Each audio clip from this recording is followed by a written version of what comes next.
Okay, I want to discuss something which I'm going to call the stabilizing dictator theory. The stabilizing dictator theory. This is by no means something that I've come up with, but I think that's probably a good way to describe it. And it's this notion that in certain parts of the world where you have a strong man, or more precisely, where you have an out and out dictatorship, the theory goes that the unpleasantness of those sort of regimes are worth it in terms of keeping stability in a region. The idea being that a secular dictator, for example, would keep warring sectarian groups at bay by having a crushing approach to everyone. Now, on the surface, it would be tempting to endorse his theory because you can see the logic of it. And supporters will point out and say in countries where there have been some famous prominent dictators, they were supposedly peaceful before either Western intervention or other events, i.e., Arab Spring, took course. Two of these examples are Gaddafi in Libya and Saddam Hussein in Iraq. But there are many examples where this stabilizing dictator theory, I think, needs to be challenged. I used to believe in it, or I used to think there was something in it. And there's other examples. There was Tito in Yugoslavia. The argument went when Tito died, Yugoslavia broke up. Well, actually, Tito died in 1980. Yugoslavia broke up a full 10 years after that. So it wasn't, I wouldn't, I think it would be misguided to suggest that it was Tito's death that caused the collapse of Yugoslavia. I think there was a range of factors, not least the fall of communism in the Soviet Union. Um, I read today that relatives of the former Shah in Iran, Shah Pahlavi, are considering a new style Iran revolution. I didn't read the report in detail, so I can't comment in detail about it, but that would be another example. The argument being that the Shah, corrupt and unpleasant as he was, kept the country together. Well, as grotesque as the current Iran regime is, and I believe it's far worse than the Shah, we shouldn't sort of hold up the Shah's regime as being a model of something that is good, because I mean it was incredibly corrupt, serious human rights abuses. It's true he wasn't a religious fanatic, but he was an absolute monarch. An absolute monarchy is just another form of dictatorship. So I think wherever you look at the stabilizing dictator situation, at some point that's going to unravel as a concept. Um, so let me look a little bit at Saddam in Iraq and Gaddafi in Libya, particularly Saddam in Iraq. Many of those who believe that Bush and Blair are the spawn of Satan and that Dick Cheney is Darth Vader conveniently forget just how awful Saddam Hussein was.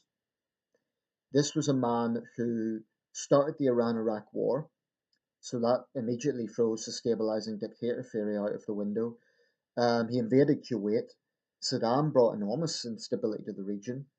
I believe the first Gulf War was definitely justified. It was a war of liberation because Saddam had invaded a sovereign, smaller neighbor, committed atrocities there. This was a dictator who committed genocide against the Kurdish people, up to 180,000 killed in the Al Anfal campaign, who committed hideous human rights abuses against the Iraqi people for 30 years. Um, and I would argue one of the worst dictators of modern times. Um, so the stabilizing dictator theory really goes out the window with Saddam. This was also a dictator who routinely flouted UN resolutions. Now, that doesn't mean that I don't think that the 2003 invasion was not deeply flawed. I still believe that. Um, I think the post war planning was a disaster. I think obviously the intelligence was deeply flawed. And that focus on WMDs meant that the West's credibility was damaged deeply. They bred massive resentment in the region and in large parts of the world against the West. So I'm under no illusions as to the effect that that had on the image of both Britain and America. But I still believe that removing Saddam in itself was no bad thing. I mean, Iraqis will say they hate to see foreigners in their land, but very few Iraqis will say that they genuinely miss Saddam. I mean, this was a man who committed monstrous atrocities, and it's stable in the sense that there weren't car bombings every week. But I often wonder, and this is something that we'll never know, we'll simply never know. Had had that attempt to intervene in 2003 failed, had Bush and Blair not went in, well, Saddam would have continued brutalizing his people. He would have continued flouting UN resolutions, and then the Arab Spring would have come. I think that was inevitable. I think that was going to happen across the region no matter what. It was one of the most important geopolitical events of my lifetime, the Arab Spring. Um, it came, and what we saw was different responses in different countries. All the respective dictators used brute force to try and put it down. Comparatively speaking, Tunisia has been the most successful. In Egypt, unfortunately, it looks like history's just repeated itself. Sisi has replaced Mubarak. In Libya, the dictator was removed, but the country remains unstable. Syria is an absolute quagmire. Now, I think had Saddam stayed in power, what would have happened would have been the Iraqi people would have risen up because they had similar grievances as the Syrian people about unemployment, about corruption, about human rights abuses, fuel prices, similar grievances. So they would have risen up. Saddam would have used the approach he used in 1991 when he brutally slaughtered thousands of people in the aftermath of the Gulf War. And I think there's a chance that civil war would have broken out, as it has in Syria. I think it's very plausible that something similar would have happened in Iraq as has happened in Syria. So this idea that had Britain and America and the other coalition partners not intervened in 2003, Iraq would be a utopian land of milk and honey. I think is utter nonsense. Um, and it's something that no one ever speaks about. Now it is speculation. We will never know. But Saddam was hated. People need to understand the difference between fearing a dictator and respecting a dictator. I think it's much the same in Syria. I think those Syrians who come out cheering Assad, people don't realize the nature of a dictatorship is that people have no choice. They have no choice. And it may well be that they prefer the lesser of two evils. So if they have a choice between a brutal dictator like Assad and brutal death cults like ISIS, then they might choose the brutal dictator because at least he's not a religious nut.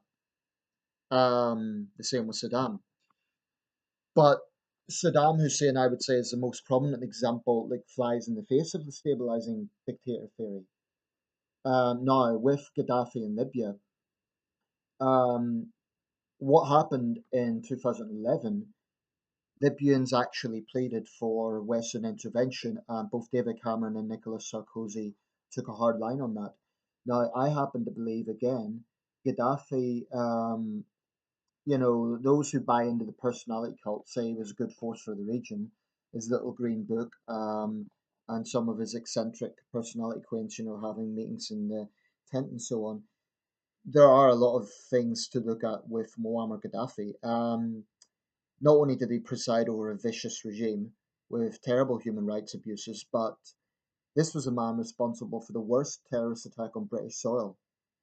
His regime was responsible for that, and if it wasn't, then why did they offer compensation later on? And it was also responsible for a airline blowing up over Niger back in I forget the year now. It's not as well known as Lockerbie, but it's famous because this airline, there's actually a memorial in the desert to it. Now the Libyan government has subsequently offered compensation to the victims, but that's my point. If they offer compensation, then that would, if the Gaddafi regime was innocent, why offer compensation with successive governments? It's wouldn't make sense because even though obviously the current Libyan government is the opposite, is in opposition to Gaddafi, the point is it's still representing Libya. So Uh, I don't think it would make sense to have a situation where they were offering compensation.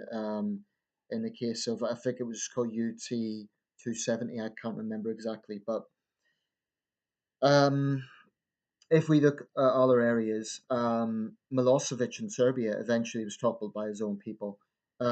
Most dictatorships come to an end, sometimes peacefully, sometimes not. But when people point fingers at the West and say that the West is interfering in other countries' affairs, well, there's an argument to be made there, especially when the West shows double standards, like when we prop up one vicious regime like Saudi Arabia, but criticize others. I do see the contention against the West in that argument, but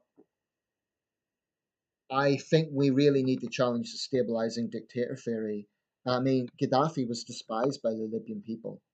And yes, there were some unpleasant Islamist factions there, but it could be argued that Gaddafi's brutality sowed the seeds of those Islamist groups. That's why China is making a grave mistake in Xinjiang. Using collective punishment, using brutality is only going to sow the seeds of discord. Um, and I think it's this patronizing idea that, oh well, the Arabs, they're violent people, they need to be kept down. It's an almost racist idea, actually. I think the fundamental desire for basic freedoms is genuinely universal. And of course, societies are different. Of course, societies are at different social stages. And the influence of Islam in particular is profound. But I don't agree with this notion of, oh, well, we need this dictator to keep them down. I think where we are allied with authoritarian regimes, we should be doing everything we can to put pressure on those regimes to reform. Whether it be Musharraf in Pakistan, whether it be Mubarak in Egypt. Cameron had to admit in a speech in Cairo that for too long the West has been propping up such regimes. Um, but let's just really think carefully about suggesting that stabilizing dictatorships is the way forward. I mean, the world right now is being run by demagogues. It's being run by populist demagogues, um, almost every major power, and that is troubling, to say the least. So, take for example a country like China. I don't think China is ever going to end up like Syria, but I think if there is a situation where there is enough discontent and we see protests similar to those in 1989, which is not implausible. I mean, I think what's happening in China, Xi Jinping's a smart guy. He knows that corruption is a thing that really infuriates people, understandably so. So he's made that a big part of his agenda. And as such, that's led to him being genuinely popular with people. Um, but at some point, people are going to realize that this anti graft drive, important as it is also being used for Xi Jinping to make himself the second Mao Zedong. And I think at some point, something is going to happen. Something is going to trigger events similar to 1989. And that's going to be interesting to see what happens. But Xi has consolidated power across the board. He's the most powerful Chinese leader in decades. I think that if he continues his hardline approach of getting more and more authoritarian, more and more controlling, the Chinese people aren't stupid. At some point, I mean, the thing is, it's not that they are demanding democracy. Most Chinese aren't seeking, to get the vote or to. That's not the sort of thing that works people up. They want to be in stable jobs. They want a peaceful life. That's what the average Chinese citizen is looking for. But there are a lot of dynamics going on that the Chinese government wants people not to know about that I think sooner or later could really backfire against the communist regime. And I think Xinjiang is a prominent example. If they continue this hardline approach in Xinjiang, it's going to breed Islamism.